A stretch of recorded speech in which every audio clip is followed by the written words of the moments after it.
You're listening to Business Stories with Ryan Arcaracci, where I speak to business professionals from all walks of life. Thanks for listening, and let's get to it. Good morning, everybody. It's Friday in December, coming up on the holidays, and you might be thinking about your business for the upcoming new year, how you want to do things differently. Maybe you want to, figure out where you're frustrated, how to improve. My guest today is Jim Shulman with Elsinore Business Associates. Jim is a coach for entrepreneurs, business people, and he's got a lot of insights on how to help you improve things and get better and see your business grow in the upcoming new year. So, Jim, thank you for being here. Ryan, thank you for the invitation. It's a pleasure to be here. Yes. So, Jim, tell us a little bit about your background. You've got some pretty extensive experience in business. So tell us about how you came to run this company. Well, thank you, Ryan. And it's a 40 plus year journey. So I'll give you the abbreviated version. I have been involved in sales and marketing for a long time, sold everything from auto restoration equipment, polyester pants, China to college women. In one case, a company engaged me to help them sell natural herbal-based personal lubricants to fundamentalist Christian women. And I will add, I did not search that one out. That's a tough sell.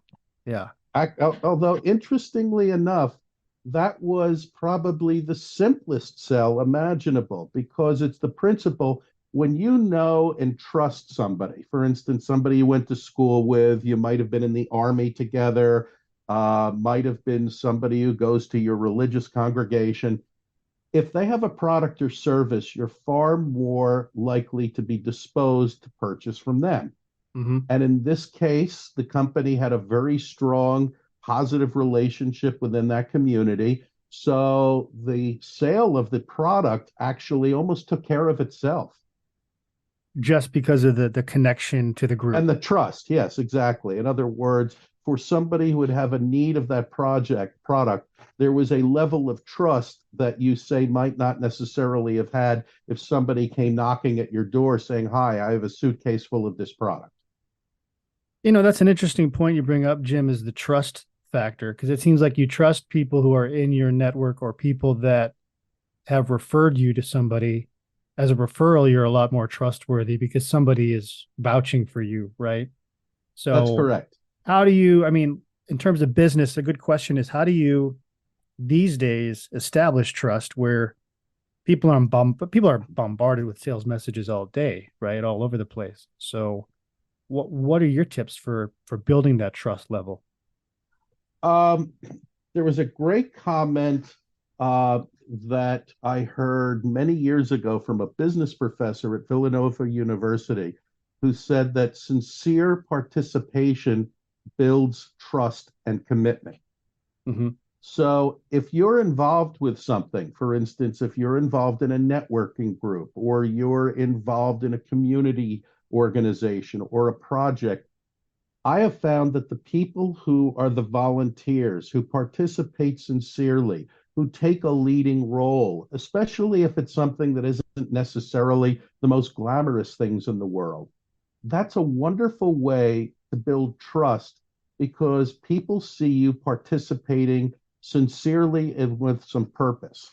Mm-hmm. And are far more likely to buy your good or services. As a personal example, if I join an organization, I typically will give it 3 years and will take some sort of a leading role. And it could be running a committee, it could be a special event and so forth, with the understanding that trust is something that's built over time. Right. Right. I look at networking and things of that nature and 2 categories. Are you a speculator or are you an investor? A speculator is the person who comes to the event and says, "Hi, I'm Harry Smith, and I create the most wonderful X, Y's, and Z's. And here's the link to buy my X, Y, and Z, and I'll bomb you with an email later with a 2-for-1 special." Okay, we've Right. all lived through folks like that. Yep. An investor is somebody who over time is going to form a bond with you as a part of this organization so that a discussion of their good and service is probably going to come far more naturally. So, and when you say investing, it's is it more or less kind of getting to know the people in the group, getting to know them personally, but also providing value through the knowledge you have and your particular expertise? Would you say that's a part of it too? A part of it, but for instance, I'll give you an example. I had once belonged to a chamber of commerce, Mm-hmm. and I was leading a committee that did not have to do with my particular expertise. But after leading the committee for a while, I had conversations where people would bring up questions about my expertise and how it might help their organization. Right. So those questions kind of pop up just in the midst of conversation, and you never know, even though you might get into a group where you think, well, I'm not really a fit here, you just never know when you start a conversation how something might come up that you could help them with. That's absolutely true. I think one of the best examples of that is that there are many programs that end in the word anonymous, Mm-hmm. and they almost all say this is a program of attraction, not promotion. Yep. In other words, if you see something that you like, you may be interested in asking more about it, as opposed to saying, "Hi, this is the most wonderful X, Y, and Z." Right. Right. I think it's hard. I mean, if, for so many years, business people, including myself, you get into a mindset where you're going into a networking group like a wolf to sheep, and you're trying to like just let me get a lead here. Let me just sell whatever I'm selling here. And it's hard to break that mindset into just calming down and saying, you know what, let me just get in here and learn about what people are doing here, learn about the people, see how I could be of help and be of support. How do you, for people that are listening, how do you recommend shifting that gear in your head? You know, how do Oh, you well, recommend approaching it differently? I would approach it differently by first and foremost looking at the group. What's the DNA of this place? Is it founded by somebody who is a sincere participant? Is it founded by somebody who believes in building relationships? Mm-hmm. Are the people who are being attracted to the group the sort of people that you would want to spend time with as a professional? And if you wind up in a group, for instance, that's a room filled with folks who are, for want of a better word, selling cliched products and services that the last 42 people that you've run into are selling, and there isn't much differentiation, perhaps that's not the right group. But Right. if it's a group with people who go out of their way to try to help others, if the group was founded that way, if the founders are supportive of the people, completely different situation. I also urge people to constantly look at new groups that look interesting and don't be afraid to jettison a group you belong to that no longer feels functional. And by feels functional, meaning it might be phony, it might be filled with phonies, it might be obvious that the people there are not going anywhere. Mm-hmm. Um, all good reasons. In my case, if I'm in a group, I look for ambition. Yeah. Are the people who are participating ambitious in building their business or building their careers? You can almost sense and taste ambition. Uh, Yeah. it works for me. It isn't necessarily for everyone. Other people might have other criteria. Right. Right. So I'm curious too, what you talked about how you you had to sell the product to the Christian fundamentalist women. Mhm. I mean, being in business and sales myself, that seems like a really, really difficult challenge. So how did you apply this to like that situation where it just seems like you're trying to sell ice to an Eskimo? You know what I mean? Like Well, in this how did you case, approach that? if this turned out to be, and it goes back to the concept of once there is a level of trust, the organization I worked with had an exceptionally good relationship and reputation within the community. Yeah. They also had a history of strong sales previously. Yeah. Frankly, it was a matter of messaging about new product and its availability, and it almost took care of itself. Hmm. I'd say to an extent it was almost Pavlovian in that there was an offer and people bought, Yeah. but it was a combination of need and desire and extreme trust. And the trust was built over time through sincere participation. Yeah. If we look at the difference between B2C and B to business to consumer and business to business, do you think how does trust apply in those different scenarios? Because it seems like maybe it's harder business to business because it's just to me a harder sell. How do you feel trust applies in those different types of sales or business scenarios? Well, my question is, how are you selling? Is this a personal contact? Is this a blasted email message? Is this going to be something through marketing through LinkedIn, for instance? Is it going to be some other use of social media promotion? Um, they all have different approaches and they all have different focuses. I would say if there was a unifying theme, it's can you strike a visceral reaction with somebody Mhm. that would cause them to take action? A visceral reaction like, wow, I really like this person. I think this person is trustworthy. Are there other people in that group of people you're approaching who say, this guy is really fascinating and terrific? Yeah. Very often when we get stuff in our inbox, and I'm sure you as well as I, when we open our inbox and email in the morning, there are 2 zillion messages about why this person's genius and their product or service is wonderful. Yep. Uh, they're all shocked that I haven't signed up for their $99 seminar yet because seats are rapidly disappearing. Right. They're very often, or I refer to it as they want you to read their new article, Four Passive Aggressive Reasons for Hiring Me Immediately. You Yeah. know, under the guise of, I'm here to provide education. It's like, no, you're here to sell you stuff, you know. Yeah. Right. Right. Yeah, I think you're right. I mean, I'll get a LinkedIn message where it'll say, "I'm from ABC company, and here's what we do, and we do this and we do that," and it's never about at least making the connection to me and figuring out what my problem is or my stress is, or Mhm. just trying to get to know me. And I think that's what's missing in sales. And I think, and I'm learning it every day myself. So I totally understand what you're saying. So you think your messaging needs to start to build trust and understanding and a connection on that end, and the sales come later. Is that what you're saying?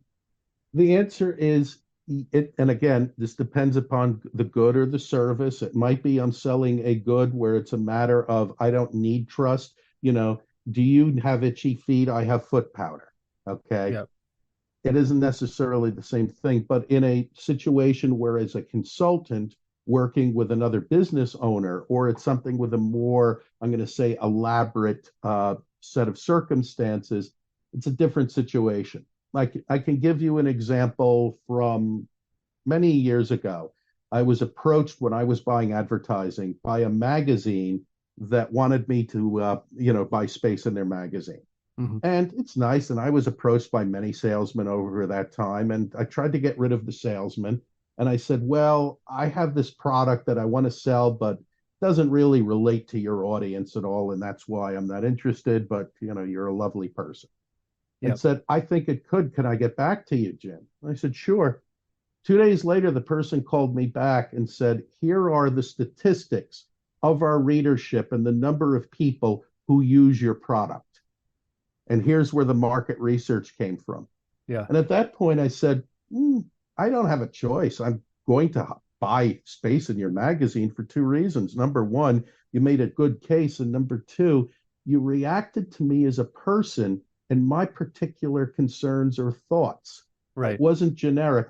I recently had received an invitation on LinkedIn where the person sent a note with it, addressed me personally in a way that sounded like it came from a human and it wasn't just some bot that was going through a list. And I Right. replied to the person, either this is the most fantastic AI I have seen and my hat's off to it, or it's you individually and I appreciate it either way. So, of course, I'm going to respond. Person Right. got back to me, by the way, and said, no, believe it or not, it's me. And I do this individually. And I said, of course, I'm going to have a meeting with you. Yeah. Yeah. And it's an interesting idea because these days we think about AI and bots and everybody's using them on LinkedIn and other places. Um, and we're forgetting about the power, excuse me, the power of the human element. And that at the end of it all, without technology and everything else, we're people who want to connect with people. And we want to feel that human to human connection because that's what's inherently built in us, right? So Mhm. uh yeah, and I think the problem is with technology, we are stripping that away, would you say? And that's really just a hindrance to business in some ways. No, this is something that goes back long before the current waves of technology. It's people who fall in love with the tool rather than the result. Mm-hmm.